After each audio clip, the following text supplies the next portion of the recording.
Historisk Skift. I can't read this, John. I'm not Norwegian, I forgot. So this is Josh Sigurdsson and John Sneisen here, and we're going to go into the cashless society a bit. I can't read this because it's a Norwegian article. John? Well, Josh, you can read two words in this sentence. It's actually cash and king, because cash is king, but here it says cash is no longer king. And it's a historic moment where we were actually starting to lose the control over the last little freedom that we have here in the world when we're stuck inside of this fiat empire where we are enforced upon this currency. You mean, wait a second, John. You mean being enslaved by a financial system that's based on nothing and creates nothing but debt, devaluation, and inflation is a bad thing? Yes, it definitely is. It's terrible. Who would have thought? It's a horrible idea, and it's time to stop it. So, by one of the things, we of course talk about commodities and so on, how that could protect yourself. But there's also another thing to say about cash, and I know we're attacked a little bit because of cash. You know, oh yeah, they want you to say this, they want you to take the cash out, whatever. But it's time to actually stop these bastards. So what they're doing, and talking about this Norwegian article, they actually mention our good friend Hans Christian Ferden in Norway, which we very much enjoyed speaking to a few months ago. Shout out to you, Hans Christian. We really love what you're doing, and they were mentioning how his group is now 22,000 big right now, and they're actually creating organizations around in Norway trying to fight this evil fiat empire that are trying to electronically enslave everyone. Yeah, we need more people like that, folks. By the way, start your own chapter. Yeah, exactly. Yes to cash. Or yes to cash. Anyways, we're going to go back to the article.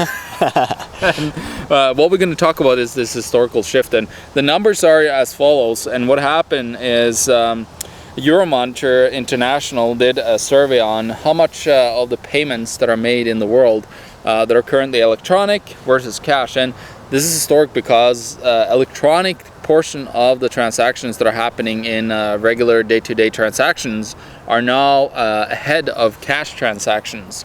So what have happened is it increased to $23.3 billion on a global scale in in electronic transactions, just shopping transactions, to $22.6 billion in cash. So for the first time in history, people are moving towards a cashless society voluntarily, unfortunately, which they shouldn't. They should really understand and start to work hard to preserve any freedom they might have left, because if that last cash disappears from us, guys, there's nothing left, no privacy left to have. Well, we've seen this communist push for a cashless society for a while, and it's getting bigger and bigger every day. And you know, I see it everywhere where they're trying to give us this idea of convenience. They use this veil of convenience in order to push us towards this cashless society, which in the end will push us more into debt enslavement. And I always get into really awkward conversations when I go to a small business and they only accept cash, because I often go up to them and I say, wow, this is great that you don't accept Visa, you don't accept MasterCard. It might be inconvenient to some, but you know what? You're going to be the one that's going to be laughing when everything comes down, because you will have the physical assets. Now, it might be fiat money, it might be worthless coinage, and it obviously isn't something that you want to be saving up a lot of. You're going to want to push towards physical sound money, but the difference is pretty vast between having some metal and then having nothing, just air, you know, nothingness. And as Martin Armstrong, he came and revised his analysis of the world. I watched his great documentary, The Forecaster, where he got imprisoned for creating an algorithm that could basically see what will happen in the world, like you know, looking into the crystal ball. Yeah. And of course, the government and banksters wanted to take him, and of course he was not willing to give it up, which was great because he didn't give that ultimate power to them.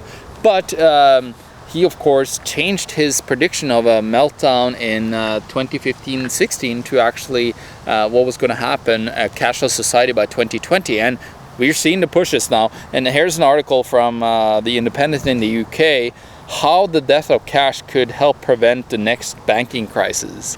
Now, they talk about, of course, banning cash because they believe that the great things that it would stop is criminality, eliminating tax avoidance, And of course, hygiene. It's very important, to not get those bugs, those super bugs, and all those other crap that there's they put there's out there. another really ridiculous excuse to not have sound money at all. Not even, the remnants of what used to be with this fiat crap system that does nothing but create debt devaluation and inflation. And they're saying here, that they're accepting guaranteed loss when they invest in negative interest rates.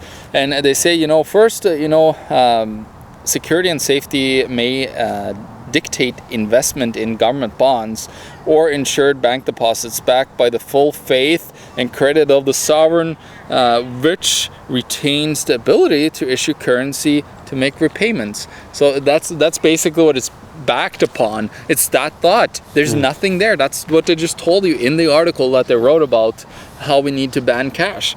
And then investors, they said, may be attracted to the opportunity for capital gains from the price appreciation if they expect the yields to become more negative. So they're looking at more negative yields, which is it just baffles. Do you see a pattern of destruction here, John? First they start with a gold standard, they print out way too many IOUs and they have gold, creating a bunch of inflation, and then after that they push the fiat money where you still have coinage but it's based on nothingness and it's just the faith, and it causes massive inflation, even worse than gold. And now it's like, well, why do we even need that? Why don't we just have nothing? We have credit, Well, it's like the Chinese back in 1023 to 1120 something, when they toppled their currency. They issued credit and they had a massive boom, and then you had the middle class, because they're the ones getting into credit to buy stuff that they can't afford, and voila, they had the debt slaves. And then of course they couldn't get any more people buying in on getting more debt, and so the system collapsed and hyperinflated. It ended up in misery. This is a very, very long playbook, a long agenda that's been playing out for a long time. I mean,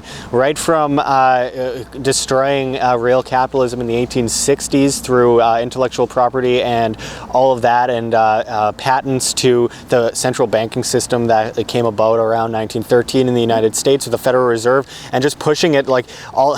we need to be those people out there screaming to the crowds and saying, look, this is what's happening, because all those people that were going to protest the Federal Reserve went down on the Titanic. We have like the destructive powers that be that were basically stringing up Richard Nixon and Pierre Elliott Trudeau in Canada as well. And it's just elapsing. And at those times, there weren't enough people standing up and doing something about it because not enough people are educated. There's enough people educated today. There are enough of you out there that we as a group can stand up and put an end to this, because it's not going to happen by itself. We can't wait for something to happen. We have to be the change we wish to see, and we have to keep ourselves and our families safe from the economic calamity that's on our doorstep. Yeah. Going a little bit further into the article, they're of course talking about how they want to eliminate the big bills first, so they can incrementally stock to enslave us that way, because the bigger bills is how we can easily make pay for a car or something, or just do some trade with each other, because we don't want to pay taxes 2 or 3 times on trading goods between each other, which makes sense. You should never pay any taxes on like second or third whatsoever. Not that I believe in taxes, but it's a great way to destroy industry. It's just ridiculous. And what they are talking about, they should definitely enforce this negative interest rates, and they can't enforce it until it's cashless society, they say, really. But what they can do, what they are fearing is that people are going to go into real assets like land, property, commodities, and especially precious metals and collectibles, they say. They're very afraid of that, and they said payments could quickly defer receipt of funds due. This could be extended to prepayment for taxes, suppliers, or employees, where parties could pay for future obligations, and it could be economically destructive too, with these negative yields and everything. Now, they said that funds could be tied up in unproductive assets. I don't know if it's like if you have your money in your bank account for a little bit and you're getting charged an interest on it. They want you to go and spend it on whatever crap that you can buy, not, you know, save up for a car or something productive that could, you know, give you money over time. No. They just want you to spend that money instantly on some bullshit crap that you buy in the store, like Robert Kiyosaki called doodads, you know, useless spending.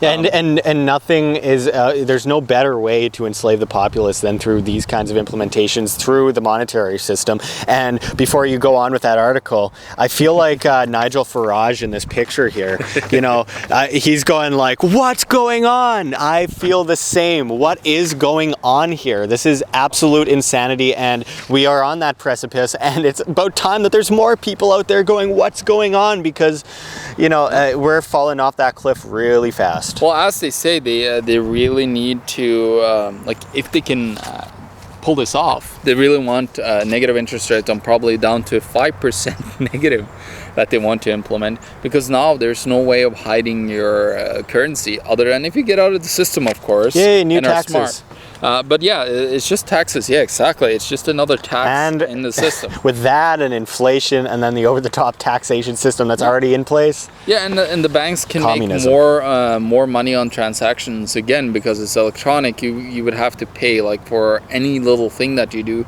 and there's more little fees for those little banksters, those money changers. You know, back from talking about back to the Bible. Yeah, looking at someone needs to whip them off there and throw their table over just like he did in the temple there. And you know, it's sorry, go on. It's just and with this cashless money too, there's going to be a lot of risk of counterfeiting, electronic counterfeiting, and then of course cyber hacking and disruptions to operations due to technology failures, and they are very considerable. And think about this: if you have a fully cashless electronic payment society, what if you have like a freaking solar storm that comes and hits our systems and fries them? Well, okay, I don't know how to do to pay for anything anymore. I'm just going to sit at home and die. Yeah, I guess. Just die of hunger.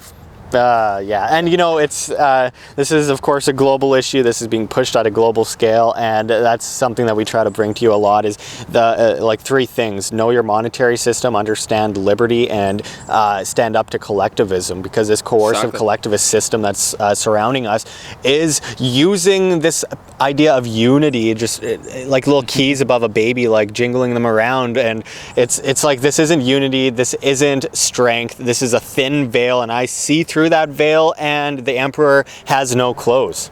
Well, the central bank has no money. Yeah, exactly. These money masters are high on power, and they love the idea that we are being enslaved by debt because they thrive off of it. Yeah, the central banks literally don't have any money. They have a magical bank account which has a zero, but that's where they pull their magic money out of their ass. Yeah, absolutely. I don't want to think of emperors with no clothes pulling money out of their asshole. Okay, but now it turned out terrible. But yeah, anyways, let's get back to you know, the run on what is important here is to try to get away from this cash society in the first place. But if you can't, just go and withdraw your money out of the banks. Let's have a run on the banks, and let's stop these bastards from completely destroying our pension funds and everything that you thought you had money into, because that's what's going to happen. They're going to come and loot those funds and everything you have. They don't give a shit about you. They want to come for your life, and they don't care about anything but themselves. Yeah, like Canada selling off all of its gold and then pushing this bail-in regime into the budget. It's crazy. We're being robbed blind, and the fact that not enough people are standing up is actually kind of scary, because it just shows how far they can go without people doing anything. But that's what you good folks are for, because you as individuals can do something. All of us together, there's a lot more of us than there are of them, and we need to work with that and get the best out of that, take that opportunity, because these guys are more unpopular than ever, rightly so, and they're working harder than ever to make sure that you are a debt slave. So stand up to this, good people. What's the bottom line, John? Well, let's stop the cashless society from happening. Let's actually stop the fiat empire from taking control over your life and move out of it. As we said again, you know, it's time to free yourself from the debt enslavement and the paper enslavement that our governments are putting on us, and start trading with each other and find other currencies, find ways to actually move money around without the interference of these terribly corrupt governments that are just stealing and looting money from you at any chance they central have. planning. Yeah, and I mean, do what we did. We went out to a shooting range, took a Communist Manifesto, and shot the hell out of it. You know why? I know it doesn't do much, but these But kinds it was of fun. It was a lot of fun because these guys are shooting up any bit of hope that we have left. But in doing that, they are making our points a lot more popular, John. Yeah, and it was not an aggression. I don't know what people that said it was an aggression. No, it was not. It was just us, like telling like fuck that thought People that- because it has killed so many people. People that thought it was aggression, this is- that's what I call an idiot. Okay, so yeah, that's the bottom line. Absolutely. Well, thank you very much, John. Check the links below. GoFundMe, Patreon. We can't do it without you folks. Any donation is very, very much appreciated because we do all this for free and anything helps. It really does. Even just sharing around the article. You could see it in the description and in the comments below. Thank you very much, John. This is Josh Sigurdsson, John Sneisen signing out from World Alternative Media. Find the truth, be the change.